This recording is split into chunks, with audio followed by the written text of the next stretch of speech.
নমস্কার বন্ধুরা, আমি আজকে আবার হাজির হয়েছি নতুন একটি পিঠের রেসিপি নিয়ে।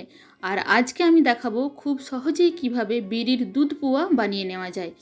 এই জন্য আমি কিছুটা বিউলির ডাল বা বিউলির ডালকে আগের দিন রাত্রেবেলায় খোসা ছাড়িয়ে ভিজিয়ে রেখেছিলাম। তো এইবার ভেজা কলাইটা আমি গ্রাইন্ডারের সাহায্যে একটা স্মুথ পেস্ট বানিয়ে নেব।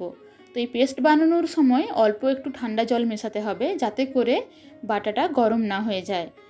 তো এরপর অল্প একটু জল দিয়ে বিরি কলাইটাকে ভালোভাবে ফেটিয়ে নিতে হবে। তো এখানে বিরি কলাইটা যতটা ভালো ফেটানো হবে ঠিক ততটাই সুন্দর মুচমুচে আর তুলতুলে পিঠে হবে। তো দেখতেই পাচ্ছ আমার বিরি কলাইটা কীরকম ফুলে উঠেছে। এরপর এর মধ্যে দিয়ে দেবো কিছুটা চিনি, আর চিনিটাকে আমি মাখনের সাথে ভালোভাবে মিশিয়ে নেব। এরপর দিয়ে দেবো চালের গুঁড়ো, আর চালের গুঁড়োটাকেও আমি বিরি বাটার সাথে ভালোভাবে মেখে নেব। তারপর দিয়ে দেবো স্বাদমতো লবণ, কিছুটা হলুদের গুঁড়ো, অল্প জিরের গুঁড়ো আর কিছুটা কাঁচা লঙ্কার বাটা।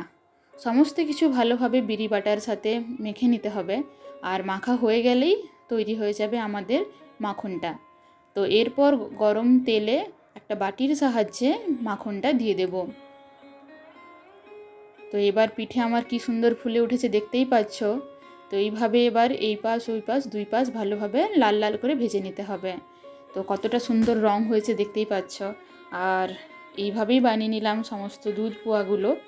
তো যারা খেয়েছো তারা তো জানোই যে এটা কী সুন্দর খেতে হয়, আর যারা খাওনি তাদেরকেও বলবো একবার অন্তত পক্ষে এইভাবে বিরির দুধ পোয়া বানিয়ে খেয়ে দেখো, নিশ্চয়ই ভালো লাগবে। ধন্যবাদ।